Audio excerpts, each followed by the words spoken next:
Hi, I'm Bob Steinard with SCORE in Oklahoma City. Welcome to Business Insights. Well, here we are in our 8th month now, I guess, of the coronavirus. And the uncertainty hasn't lessened. In fact, I believe it's increased for most small businesses. So it's difficult times. It remains difficult times. Our last couple of episodes have focused on small businesses, clients of ours who have dealt with, struggled through the virus. And we've learned a lot from real live businesses as to what the impact has been, how they've dealt with it, where they see themselves going from here. So today we're in a different industry. We're going to talk about educational services, and we have the good fortune to be here at the Edmond Learning Academy on South Kelly in Edmond. And our guest today is the owner of the company, Julie Evans. Hello. Thank you, Julie, for inviting us here. Thanks for coming. In this lovely facility. And all the young children things around that are just fantastic. But anyway, yours is a very interesting industry to have dealt with the virus. And to have to continue to deal with the virus. You're a very personal, intimate kind of industry in tutoring children. Yes. And tell us a little about, tell us first what your business is about. And would you like to take off your mask? Oh, thank you. We're distanced. We're distanced, so and no one else is in here. I'm glad you reminded me. It's frightening, but I'm becoming used to this now after 8 months. Well, I could look like I'm keep blowing bubbles. I see that. That's clever, very clever. So clever. We're distanced, so we're fine. This is more comfortable. Yes. Tell us about the Edmond Learning Academy and how it's been running. It's been around for over a decade. Yes. You've owned it for 5 years. So I came aboard here as a tutor in 2008, making some extra money for a mission trip, and I stayed along. I noticed that when I came to tutor, even if I was a state certified teacher, so I was working at a local high school, that some of the kids took a lot of energy at my work, at my full-time job, but when I came here, I usually always left with a smile on my face because we get to do the fun part of teaching, not the behavior and not all the classroom management, but teaching and helping kids understand and just be real intimate and personal with learning. So I bought this in 2014. I was pregnant with my second child, so I had 2 babies that year. That was a year. Holy mackerel. So this is still my 3rd baby after my other 2 biological children. So I have a team of state certified teachers. I'm still a teacher. A few years ago, I was able to hire on a COO who's made life amazing. And we tutor kids K through 12 in math, reading, writing, ACT.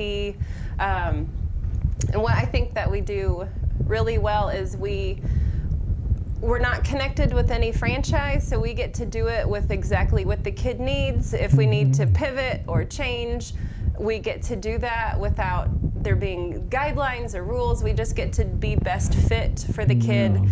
And basically, whatever other aspects of help that the kids need, if I can find a teacher who can do that well, then we're able to do that besides just our bread and butter of math, reading, writing, language arts. That's great. Who we are. So you recruit teachers from the local school population. Yes. So we have, most of them come after they've worked a full day and we're their part-time job. I've got a few stay-at-home moms who just can't kick the habit and really enjoy teaching, and I feel it's a win-win for everybody, where everyone knows teachers don't make a whole bunch of money, so we get to help them out in this. They get to help me out. They get to do the fun part of teaching while they're here. Yeah, what a win-win. Yeah. And not being a franchise per se, you can craft your own curriculum. Do whatever the heck we want. Yeah. In a good way. To help the children meet specific educational goals. Yes. Yeah. Well, that's fantastic. Yes. That's fantastic. Yeah. Where were you in January now? When I say January, I mean before the virus. There's like BC. BV yeah, now. before That's a new virus, term, before COVID virus. is. Yeah. Yes. I mean, what did it look like? Were things going along well, or what? This was the first year that it was smooth. I was like, personally, my oldest son, who's 8, he's on the autism spectrum, and so it takes, on the parenting side, it's taken a lot of energy. Even he's enrolled in school, but it was like, this was the first year he was in a good spot at school. I have my COO handling a lot of things, and it was like, it was really the first time I'd been able to just relax a little for a few months until COVID hit. Yeah. Yeah. And how did it hit? I mean, how did you realize that there was a huge tsunami coming at you imminently? Well, I think being in Oklahoma City, there was the infamous basketball game that everyone was there, and it called right before. Yes. So that was where it was like, this is really serious. And then that weekend, I got some instruction. I was listening to some physicians, or I think before that was like, oh, it's like the flu, we'll just be sick. And then listening to these guys, it changed my perspective a whole bunch on the gravity of the nature of this, where it wasn't just, we'll just make a plan and then we'll get back into normal. So fortunately for us, it hit right before spring break. So we were already going to be closed that following week, sort of after in mid-March. I'm so grateful because it really allowed us to not have to think so quickly and make a decision from Friday to that next Monday of how to change everything. Fortunately, my COO is biology. He's a biology guy, so he's a really good tool to kind of give a good perspective on what's going on. And I'm always the optimist, so I'm like, let's make a 2-week plan and then we'll be back to normal. And he's like, you might make one a little further than that too. And so Phil, pretty much all of March, so spring break, everything was kind of shut down for those last 2 weeks of March. And we had shut down here, and I wasn't sure I didn't know what was going to happen. We just knew we couldn't meet like we'd always been meeting. Yeah. And I would add too, this year was sort of the biggest year. Like every year we'd had some, just sort of the same like revenue that we'd made the previous year, but this year was definitely growing and was going to be our best year yet. Yeah, right. The calmest and the best. Yeah, and then and then not. So in April, at the end of May or end of March and then April, we had some staff meetings with my teachers and my COO, Adam, and just really went, how do we do this? And also I have a counterpart who I bought my business from. She runs the same facility in another state. And so she and I were talking every day. Oh, that's helpful. Oh my gosh, someone you could talk apples to apples with. Yeah. Oh, yeah. And it was so helpful. So, I feel all of the thoughts of do I just close down? Did my investment that I just make in buying this business, is it for naught? How do I do this? It wasn't this we got it. We're going to win. I'm going to beat it. It was so much. I feel like I cried every day for weeks of, watching my own children and their school age. So I felt like on the parent side, on the business side, and just all the uncertainty of life that was happening. Oh my gosh. Then. What ultimately happened then? How did it progress after spring break would have normally? The kids would have gone back to school. What happened? Yes. What did you do? So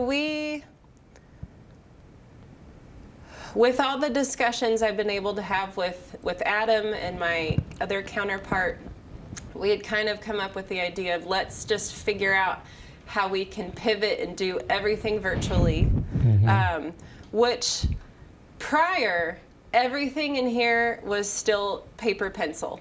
Nothing was high tech. We have email and Facebook and things like that, but all of our processes were paper pencil, mainly because they were still working really well. Yes, of course. And I knew that one day we'd eventually have to move things into digital, but it's like I'm not big enough to hire a software developer to create a system for us. Just the thought of creating a system was so big and overwhelming. Yes.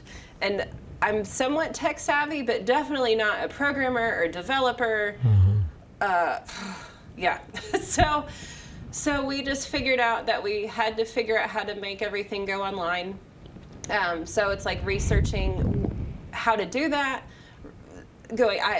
There's Google Meets and there's Zoom, but all of those are still, now it's like old hat, but not familiar with any of them enough. So I'm reaching out to all of my friends who I know that know things and just having them give me webinars or links or articles and then just all the conversing where I'd figure something out, my counterpart would figure something else out, and we'd be able to be like, okay, that Zoom works well, pay for a subscription because here's what you can do. Anyway, so even trying to figure out what to do with all of our curriculum, which is also paper and pencil, and we did that intentionally, using research to make our best decisions. And so I just paid, initially I did it all myself and then saw how long, I think I made it through the whole season of The Office, while I'm scanning in our material. So we scanned in all of our curriculum. I was really grateful for the PPP loan, which I didn't know I was going to get. I'm pretty debt averse, and so no one knew how things were going to wash out. No one knew really what things were supposed to be. My bank is saying something different than my CPA. Right. So just trying to get all the information. Got the PPP loan, and that gave me some breath where I could actually have other people pay other people to do tasks like help get all of our curriculum on board. So that took several weeks to get everything going. And then we just had to figure out through a lot of trial and error of how to get things up, where to put everything. So you converted everything? Everything. To digital, and were able to do virtual classes? Yeah. Successfully. Yeah, but even that's quite remarkable. That's a big task. Well, even the large schools with much more resources have had a lot of difficulty. I figure we basically had to make a whole nother business. Because there's similarities, but it's a new, how do you do pricing structure? How do you do timing? How do you do, all the components. It was a brand new business in a few weeks. My gosh. And how, are you still on all virtual? So, once the lockdown ended and things started to loosen up, we moved back in person this summer. However, the second week we were open, we had a student come in who tested positive. And so it was like my first night out to not do a work something, and then I get a call, and so it's like just contract tracing, talking to parents and staff. I know so many things about where to get tested and how fast you can get tested and where to get results, and so even just this pivot of is it safe? Like, how do we do this? Can can we do it in person? So we tried to, some of our families, we moved them back online after that, and they were so gracious. My gosh, our families have been amazing. Amazing, and so just so like gracious and kind as we have had to learn with them and on them, and they're amazing. My staff and my families they're great. That's fantastic. So today, are you teaching through hybrid models? Do you have some in-person students and some virtual students? Yes. So we have a few virtual. As time has gone on, more and more people desire the in-person, and it's because it's what's missing. Yes. And I feel one of the things, as a culture as a whole, we've seen that there's nothing that really beats an in-person relationship, being in proximity. In my world, it's instruction. Yes. I mean, virtual is super great, and it's better than nothing. Yes. But nothing will beat the in-person. Yeah, we're social creatures. Yes. You know, by nature. Yeah. That's why I asked the question, because there's such a debate continuing, as I'm sure you see more than I, with parents about how the children should be schooled. Yeah. And, you know, there are many who want them back in person, period, for lots of reasons. Yeah. Yeah. And there are others who say absolutely not. It's too risky, and you know, in the mainline schools. Yeah. And you have the opportunity of adding that dimension of face-to-face. Well, we have a few advantages that we don't have thousands and thousands of students like a district. Oh my goodness. But we did build our schedule that if we had to if anything got to lockdown levels again, or we had to shut down here, I had to change how we schedule our days so that we can convert very easily to virtual. That's terrific. So you're very flexible. Yes. Yes. So it's, again, changing some of our business structure and our processes. Even though it'd be so easy to go back to our paper schedules, no, it's like we just have to keep virtual right now. Yes. Yeah. And you can go either way now. Yes. So most of I think we get to do the things that kids are missing, where there's like this teacher, like Spider-Man has a spidey sense where he just knows something's happening, and that's what I call it. It's your teacher spidey sense, where you can read a kid, you can tell them, you can tell before they get to frustration, like you just know what they need, but you use their body language and their signals that they're giving to do that. And that's hard virtually. Also, what we found out is virtually you have no control of someone's environment. And so, dogs are coming in and dinner's being cooked, or someone's in the car with their phone, which is the best that they've got, but it's not as conducive as an in-person. This is a controlled environment. Yeah. We keep it safe and, easy to study. So that's a big thing, I think, in learning. The older the kids are, probably the easier it is for them to do online instruction. Yes. The younger they are, the more special needs you have, the harder it is to do that. Yeah, we have 2 grandchildren in New Jersey, and we have other grandchildren too, but I'll use these illustratively. One of whom is in the 1st grade, the other of whom is in the 5th grade, and I see that distinction, or we hear about it from their parents. The one in the 5th grade is coping well with his iPad, and I say well, relatively. Okay, relatively. The one in the 1st grade is not. Yeah. She's not really able to just get her head around everything, and it's very difficult. And it's consuming my daughter's whole day. Oh, and she's working full-time from home as well. So I understand all of these. The I have a challenge. kindergartner who's crying because our tech isn't working. I'm looking, this isn't what kindergarten is supposed to be like. So at least here, as long as we can go in person, and we'll do that as long as we can do that in a healthy way. Yes. but like we get to be a little bit more of what it should be like, where you have in person and you learn with manipulatives and you learn with games and the parts that are missing out. Tech can do a whole bunch. It's Yes. super helpful. And I think also one of my little mantras has been something is better than nothing. Where, you know, it's not going to replace, like my kindergartner doing virtual school is not going to replace how full and verbose like a kindergarten classroom should be.